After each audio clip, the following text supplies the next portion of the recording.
শেষ পর্যন্ত মাঠে থাকবো, কিভাবে হারায় দেখব, বললেন হিরো আলম। প্রধানমন্ত্রীকে নিয়ে বাজে মন্তব্য সহ্য করতে পারেনি ভিডিও বার্তায় শামীম ওসমান। নিবন্ধন না পেয়ে যে হুমকি দিলেন নূর। ভোট আর কম, নৌকা ছাড়া কারো এজেন্ট নেই। সিসি ক্যামেরায় ভোট পর্যবেক্ষণ ইসি। এবার দেখুন বিস্তারিত। শেষ পর্যন্ত মাঠে থাকবো, কিভাবে হারায় দেখব, বললেন হিরো আলম। ঢাকা 17 আসনের উপনির্বাচনে স্বতন্ত্র প্রার্থী আশরাফুল হোসেন ওরফে হিরো আলম বলেছেন, তিনি শেষ পর্যন্ত ভোটের মাঠে থাকবেন, কিভাবে হারায় দেখবেন। সোমবার সকাল 10:30টার দিকে রাজধানীর বনানী মডেল স্কুল ভোট কেন্দ্রের পরিদর্শনে গিয়ে হিরো আলম এসব কথা বলেন। ঢাকা 17 আসনের উপনির্বাচনে আজ সকাল 8টায় ভোট গ্রহণ শুরু হয়। বিকেল 4টা পর্যন্ত টানা ভোট গ্রহণ চলবে। ভোট হচ্ছে কাগজের ব্যালটে। বনানী মডেল স্কুল ভোট কেন্দ্র পরিদর্শনে গিয়ে হিরো আলম বিভিন্ন কেন্দ্র থেকে তার নির্বাচনী এজেন্টদের বের করে দেওয়া, মারধর করা, মুঠোফোন ছিনিয়ে নেওয়ার অভিযোগ করেন। কাদের বিরুদ্ধে অভিযোগ জানতে চাইলে হিরো আলম বলেন, আওয়ামী লীগের লোকজন। ডাইরেক্ট বলে তো দিলাম, কে আমার এজেন্টদের বের করে দিচ্ছে, ওরা ছাড়া আর আমার এজেন্টদের কে বের করে দেবে? অন্য কারো ক্ষমতা আছে? হিরো আলম তার নিজের উপর হামলার আশঙ্কা প্রকাশ করেন। তিনি বলেন, যেহেতু তার এজেন্টদের গায়ে হাত দিয়েছে, তাহলে তার গায়েও হাত দেবে না, তার কি নিশ্চয়তা আছে? ভোটের সামগ্রিক পরিবেশ নিয়ে হিরো আলম বলেন, যেহেতু তার এজেন্ট বের করে দেওয়া হচ্ছে, তাহলে ভোট কিভাবে সুষ্ঠু হবে? যেখানে তার এজেন্টদের ঢুকতে দেওয়া হচ্ছে না, সেখানে ভোটাররা আসবেন কিভাবে? একটা আতঙ্কের পরিবেশ তৈরি হচ্ছে। একতরফা সিল মারার চিন্তাভাবনা করা হচ্ছে। হিরো আলম বলেন, আমি শেষ পর্যন্ত মাঠে থাকবো, শেষ পর্যন্ত দেখতে চাই তারা আমাদের উপর কত অত্যাচার করে, আজকে কত জুলুম করে, কিভাবে আমাদের ভোটে হারায়। ভোটের পরিবেশ নিয়ে সকালে রিটার্নিং কর্মকর্তাকে ফোন দিয়েছিলেন বলে জানান হিরো আলম। তিনি বলেন, বিভিন্ন কেন্দ্র থেকে তার এজেন্টদের বের করে দেওয়ার বিষয়ে তিনি রিটার্নিং কর্মকর্তাকে জানিয়েছেন। রিটার্নিং কর্মকর্তা বিষয়টি দেখছেন বলে জানিয়েছিলেন, কিন্তু তিনি কেন্দ্র তার এজেন্ট খুঁজে পাচ্ছেন না। তিনি গণমাধ্যমের মাধ্যমে এই তথ্য সবাইকে জানালেন। হিরো আলম বলেন, পোলিং এজেন্ট ইলিয়াস হোসেন সাংবাদিকদের বলেন, সকাল থেকে ভাসানটেক, মাটিকাটা, মানিকদি, গুলশান ও বনানীর 12টি কেন্দ্র তারা পরিদর্শন করেছেন।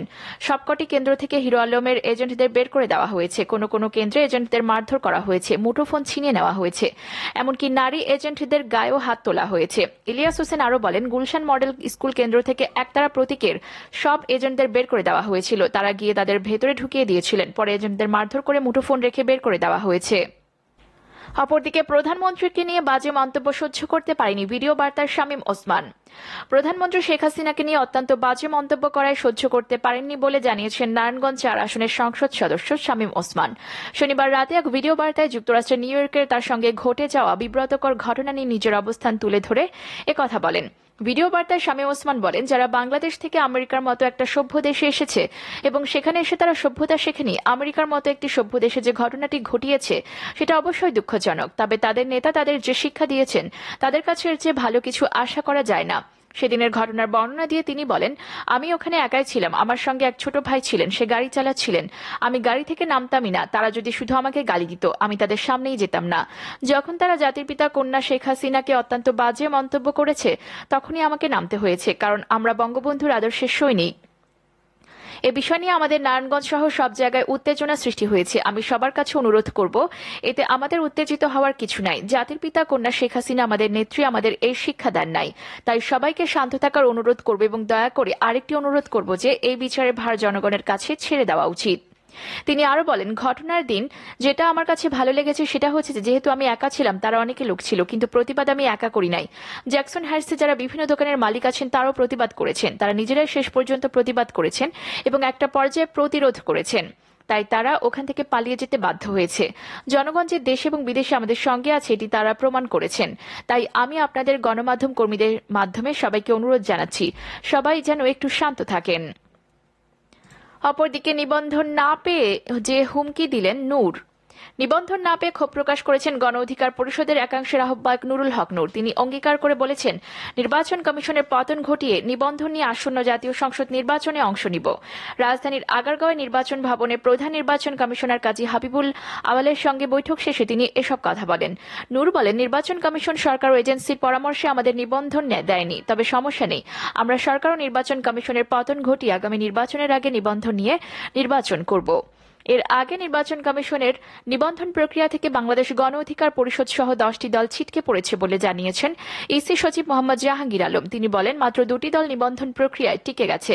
আলোচিত রাজনৈতিক দল বাংলাদেশ জাতীয়তাবাদী আন্দোলন ও বাংলাদেশ সুপ্রিম পার্টি নিবন্ধনের বিষয়ে সিদ্ধান্ত নিয়েছে ইসি। ইসি সচিব বলেন, যাচাই বাছাই শেষে এই লক্ষ্যে দল দুটিকে নিয়ে আগামীকাল পত্রিকা বিজ্ঞপ্তি প্রকাশ করা হবে। 26শে জুলাইয়ের মধ্যে কারো কোনো আপত্তি থাকলে তা নিষ্পত্তি করে কমিশন পরবর্তী সিদ্ধান্ত নেবে।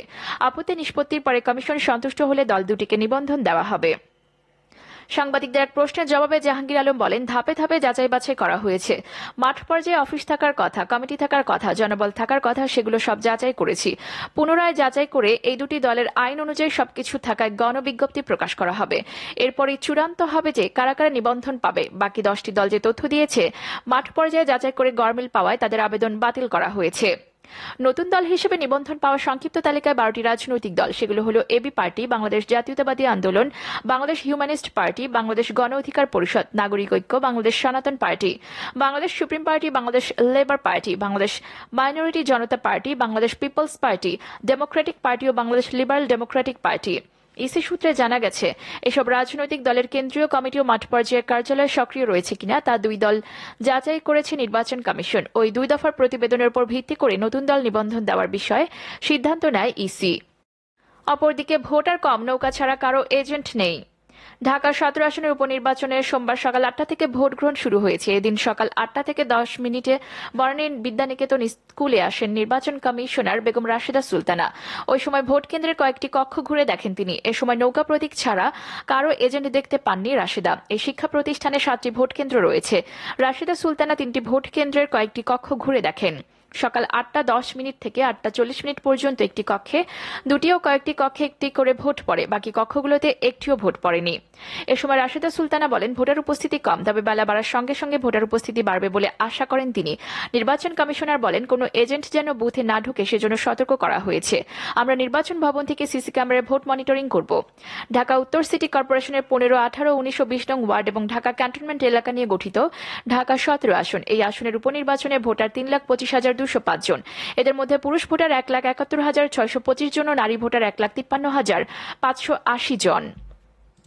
অপরদিকে সিসি ক্যামেরায় ভোট পর্যবেক্ষণে ইসি। ঢাকা 17 আসনের উপনির্বাচনে দেশের স্থানীয় সরকারের নির্বাচনে ভোট গ্রহণের পরিস্থিতি সিসি ক্যামেরা পর্যবেক্ষণ করেছেন নির্বাচন কমিশন ইসি। সোমবার আগারগাঁও নির্বাচন ভবনে স্থাপিত পর্যবেক্ষণ কেন্দ্র থেকে নির্বাচন কমিশনাররা ভোটের পরিস্থিতির ওপর নজর রাখছেন। সঙ্গে রয়েছেন ঊর্ধ্বতন কর্মকর্তারাও। জানা গেছে, ভোট গ্রহণ শুরুর আগে থেকে জ্যেষ্ঠ নির্বাচন কমিশনার মোহাম্মদ আহসান হাবিব খান সিসি ক্যামেরায় ভোট পর্যবেক্ষণে আসেন। পরবর্তী সময় অন্যরাও আসেন। নির্বাচন কমিশন আগে জানিয়েছে, সিসি ক্যামেরা কোনো অনিয়ম ধরা পড়লে ভোট গ্রহণ বন্ধ করা সহ নানা ব্যবস্থা গ্রহণ করা হবে।